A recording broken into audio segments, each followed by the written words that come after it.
There are moments in life when silence gets so loud, it drowns out every voice but your own.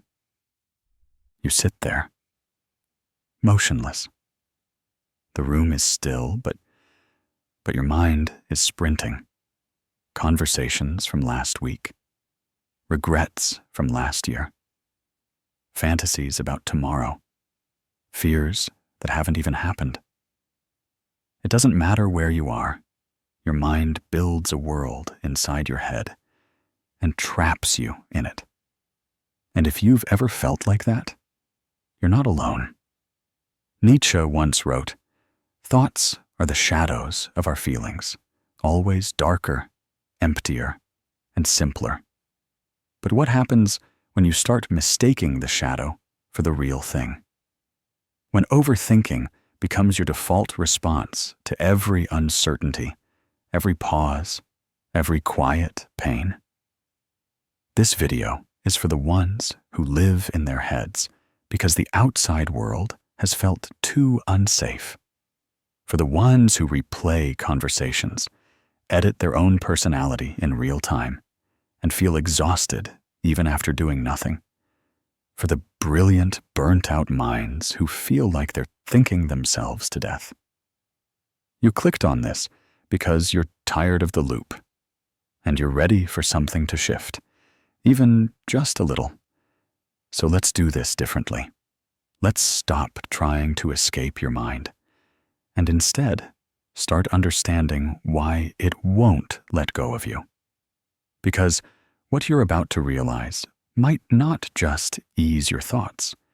It might change your entire relationship with yourself. Let's begin. At some point, you learned that staying in your head kept you safe. Maybe it was a home where emotions weren't welcome. Maybe you were punished for making a mistake. Or maybe the world simply moved too fast, and your brain became the only place you could slow things down. Overthinking isn't weakness. It's protection. It's what your mind built when life didn't give you the tools to feel safe being spontaneous. You analyze every word before saying it. You rehearse conversations in your head. You imagine every outcome before taking action. Not because you're indecisive, but because your body learned that preparation was the only way to avoid pain. Nietzsche said, "He who has a why to live can bear almost any how." But here's the secret your overthinking is hiding from you.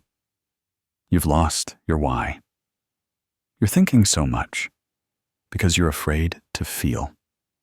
You're afraid that if you stop overanalyzing, the real feelings, the ones you've buried for years, might catch up to you, and they will. But here's the truth. They're not here to destroy you. They're here to free you.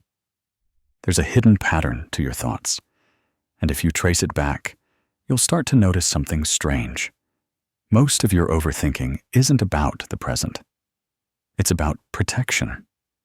It's about trying to control what you can't in order to avoid what you fear. Think about it. You don't replay the conversation because it was meaningful. You replay it because you're terrified it meant something bad. You don't analyze the decision because it's complex. You analyze it because you're scared of making the wrong choice and being blamed. You don't hesitate because you're weak. You hesitate because somewhere inside, your nervous system still remembers what it felt like to be punished for acting without caution. Overthinking is the echo of a past you haven't made peace with, but it gets deeper. Your thoughts aren't just trying to protect you from the past. They're trying to control the future. It's like your brain has become a time traveler, scanning every possible scenario to prevent you from getting hurt again. But here's the paradox. The more you try to control the future, the more anxiety you invite into the present. You begin to anticipate rejection before it happens. You begin to assume failure before trying. You begin to doubt joy the second you feel it, as if happiness is a trap and pain is the truth. Nietzsche warned us about this trap in his own words. There is more wisdom in your body than in your deepest philosophy. But overthinkers don't live in their bodies. They live in their theories. They believe safety lies in certainty, that if they think long and hard enough, they'll finally arrive at peace. But peace isn't at the end of a mental maze. It's in the courage to stop running in circles. Let's take this further. Why do some people think less and live more? It's not because they're ignorant. It's because they've accepted one terrifying truth. You cannot think your way out of fear. You can't analyze love into safety. You can't over-prepare your way into feeling worthy. You can't find certainty in a world that was never meant to offer it. And yet, you try. Because trying gives you the illusion of control. And control, for the overthinker, feels like survival. But here's the problem. When control becomes your coping mechanism, spontaneity becomes your enemy. You stop laughing without checking if it's appropriate. You stop speaking your truth unless it's perfectly worded. You stop making decisions unless you've imagined every possible outcome. And slowly, without realizing it, you stop living. You become a prisoner in your own brilliance, trapped not by your limitations, but by your refusal to risk being wrong.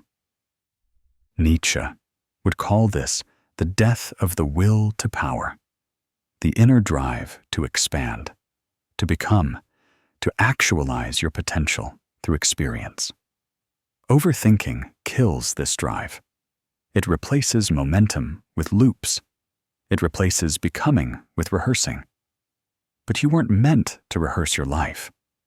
You were meant to feel it, even when it hurts. There's something else you should know. Your mind isn't the villain here.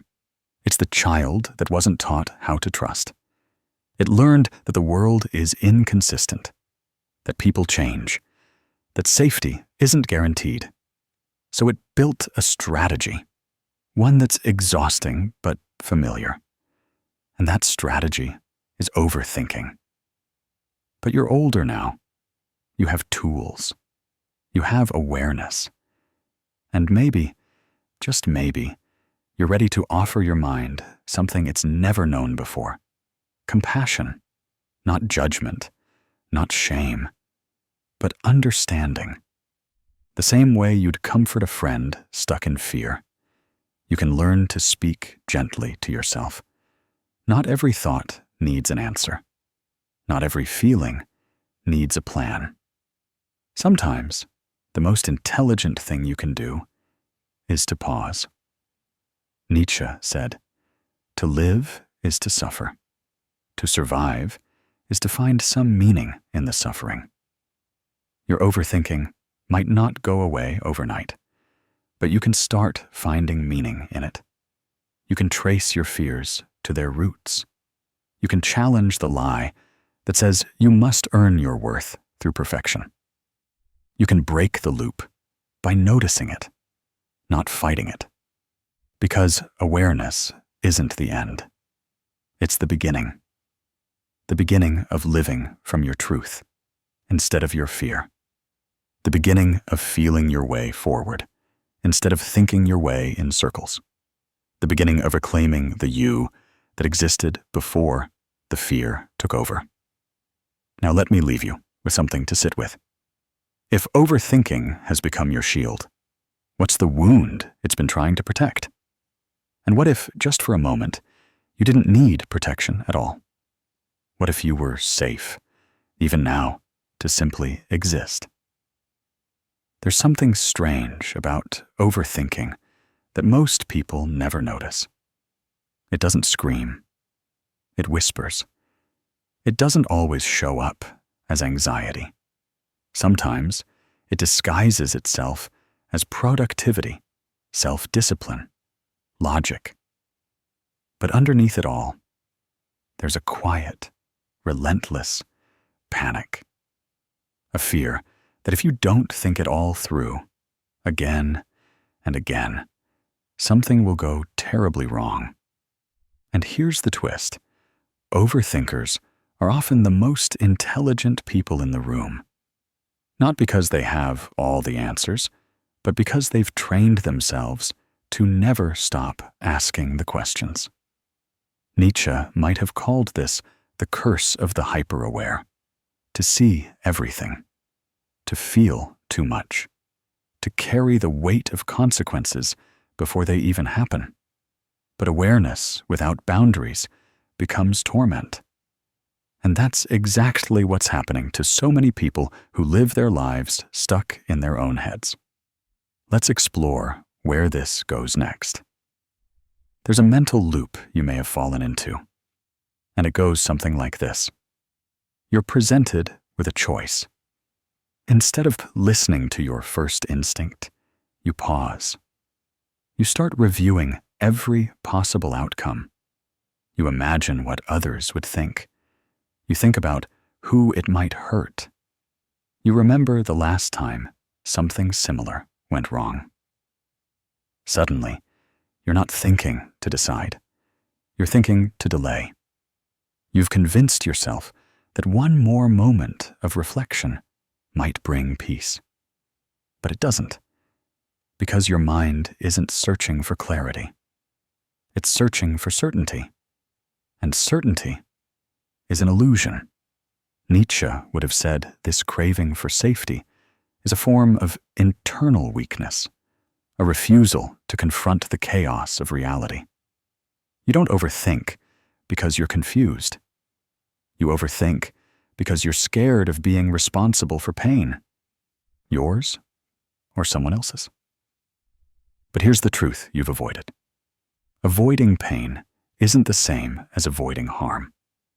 And avoiding discomfort isn't the same as protecting yourself.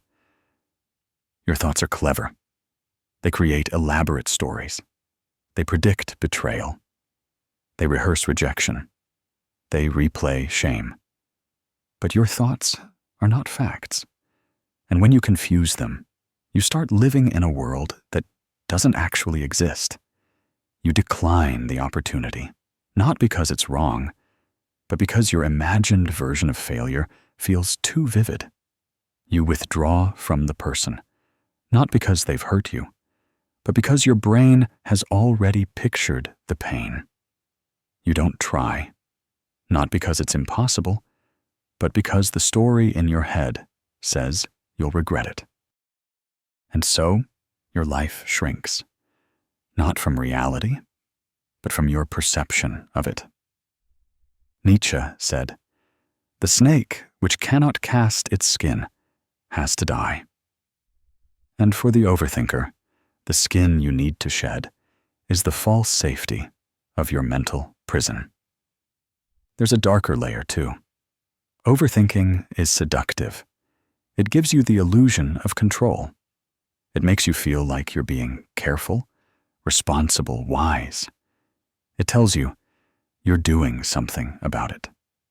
But sometimes thinking becomes a substitute for doing. You journal endlessly, but never act. You research obsessively, but never begin. You reflect daily, but never heal. You start believing that the act of thinking is equal to the act of changing. It's not. You can't think your way into becoming. You have to risk the mess of movement, the vulnerability of imperfect action, the unknown of presence. Overthinking keeps you watching life from behind glass, but real growth begins when you're willing to break it. Let's go deeper. There's a reason overthinkers often struggle with self-worth. When your thoughts constantly dissect everything, including yourself, they start convincing you that nothing you do is enough. You think about what you said, then how you said it, then how it might have been received, then what they might think of you now. And suddenly, your own identity becomes a blur. You're no longer doing. You're performing, trying to get everything just right, so you won't feel rejected, judged, or misunderstood. But what if the goal isn't to be perfect? It's to be real. Nietzsche wrote, "Become who you are, not who they need, not who they approve, not who they like, but who you are." And you can't become that if you keep outsourcing your identity to everyone else's expectations. Overthinking is often just people-pleasing in disguise. You're trying to think your way into being lovable. But love doesn't come from performance. It comes from presence. Let's talk about emotions. Many overthinkers didn't grow up in emotionally safe environments. You may have been punished for expressing anger, shamed for crying, told to get over it when you were hurting. So your brain learned emotions are dangerous. And what does the brain do with danger? It tries to control it. That's why you analyze your sadness. That's why you justify your rage. That's why you suppress your longing. You don't trust your feelings. So you retreat to the intellect, but the body keeps score. And what you refuse to feel, you'll end up thinking about forever. Overthinking is often just emotional avoidance. You're afraid to feel the full weight of the truth, so you intellectualize it. But emotions aren't problems to solve. They're messages to hear. And until you allow them, truly allow them, your thoughts will keep spinning in an endless loop, trying to decode what your heart already knows. Nietzsche said, "One must still have chaos in oneself to be able to give birth to a dancing star." What if your chaos isn't a problem? What if your overthinking is just a misplaced gift, a powerful tool turned inward without guidance? You weren't meant to silence your mind. You were meant to direct it, to use your depth not for self-sabotage, but for self-discovery, to use your curiosity not for paranoia, but for presence, to use your intellect not for escape, but for expansion. Imagine this. Every overanalyzed thought becomes a doorway. Every loop becomes a clue. Every fear becomes a mirror. And instead of spiraling, you start tracking. Instead of doubting, you start discerning. Instead of controlling, you start trusting. That's not just healing. That's power. Let's take a breath. Right now, you're not broken. You're not doomed. You're not trapped. You're awakening. You're noticing the patterns that once ruled you. You're seeing the games your mind plays. You're realizing that just because a thought shows up doesn't mean you have to follow it. And that, right there, that tiny gap between the thought and your reaction, that's freedom. The more you practice seeing it, the more you begin to unhook from the story. The more you return to what Nietzsche ultimately believed, that life is not about answers. It's about experience. Not analysis, but expression. Not performance, but presence. So here's the invitation. Next time you catch yourself spiraling, don't rush to stop it. Don't panic. Don't shame yourself. Instead, ask, what am I trying to avoid right now? What truth am I afraid to feel? What would happen if I let this thought pass without obeying it? You'll be surprised how quickly the storm calms when you stop feeding it. And in that calm, something beautiful happens. Your intuition returns. Your body softens. Your spirit breathes. You're no longer lost in the maze. You're watching it from the outside. And from that view, you can finally choose a new path. Now take this in. If you've made it this far, it means something inside you is ready to let go. Not of your brilliance, not of your ability to think deeply, but of the suffering that comes from believing every thought deserves your attention. You're allowed to pause. You're allowed to not have the answer. You're allowed to be here, fully, freely, imperfectly. Because life isn't a riddle to solve. It's a reality to feel. You made it to the end. That alone says something powerful. It means you're not just someone who overthinks. You're someone who notices, someone who cares, someone who's brave enough to sit with the discomfort, not just scroll past it. And that's rare. Because the truth is, most people don't even realize they're stuck in a loop. They call it being cautious. They call it being smart.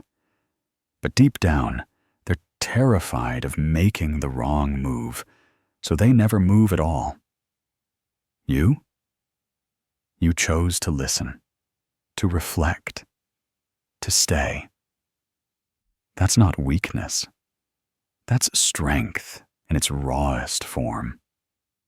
Nietzsche once said, "The most common form of despair is not being who you are." Overthinking, at its core, is the fear of becoming misunderstood, becoming vulnerable, becoming real. But you are not here to live safely inside your own head. You are here to feel, to act, to become. Let this be your reminder. Every thought is a suggestion, not a command. Every emotion is a signal, not a sentence. And every moment you pause to choose awareness over autopilot, you're reclaiming your mind. You don't need to silence your thoughts. You just need to stop believing all of them. Because underneath the noise, there is clarity. And underneath the fear, there is you.